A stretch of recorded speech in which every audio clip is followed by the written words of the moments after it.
Welcome back. Today we're bringing our homestead into the kitchen and we're gonna make chicken stock out of bones left over from a roasted chicken I did for dinner the other night. First things first, we're gonna take our chicken. There's still some meat left on these, but it is primarily just the bones that are left. You can see them sticking out. For the bone broth, you want to use all of your bones and utilize as much of this as you can. So I'm going to go ahead and stick this in my 6-quart Dutch oven. Now that we have our chicken in, we're going to add in some vegetables.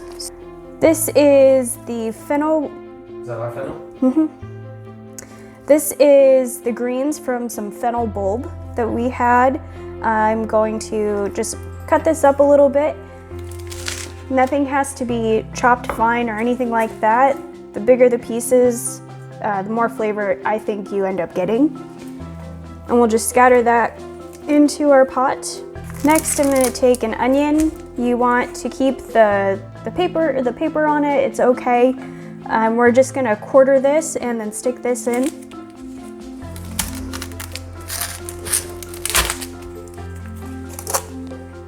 I have a couple of garlic cloves here. I'm just gonna smash these to release the juice. Pop those in there. Up next, we're gonna just take some carrots and cut these into about 1.5 or 2 inches. Do one more for good measure. Up next is celery. Again, we'll use 2 stalks of this. The inside part where you have all the greens, you can use all of that as well. It's just more flavor in your broth. Again, cut these into about 1.5 to 2 inches. So now that we have all of our vegetables and our chicken in, I'm gonna toss in some herbs. We cut some fresh sage, rosemary, and thyme. And I'm gonna leave these as they are and we'll just stick those in our pot. Then you can add salt and pepper to taste.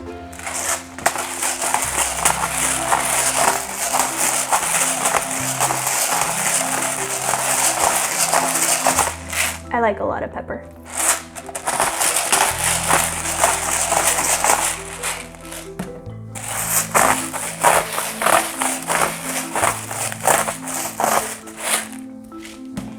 And our last step is going to be filling this puppy with water and then setting it to a medium-low heat to cook through for about 6 to 8 hours.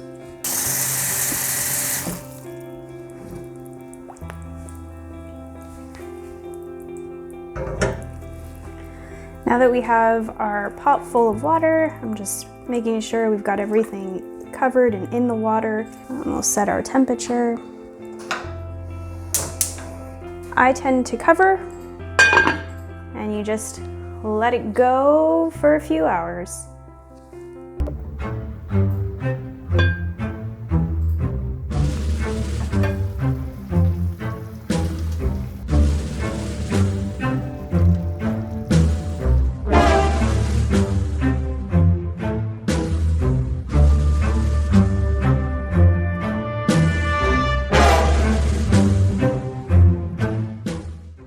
When your broth starts to boil, you'll notice some foam rising to the top. That's considered scum, and it contains impurities and potentially can hold toxins, so you want to skim that off. Every time you go through to stir your broth and check in on it, you want to make sure you remove any visible foam. You can use a mesh strainer or you can use a spoon like I am here.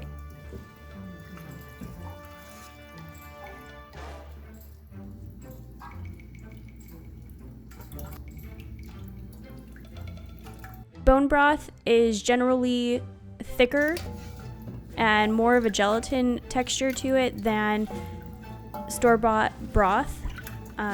So depending on how long you've cooked it, the thicker the gelatin is and the less you may need if you cut it with water when you're cooking.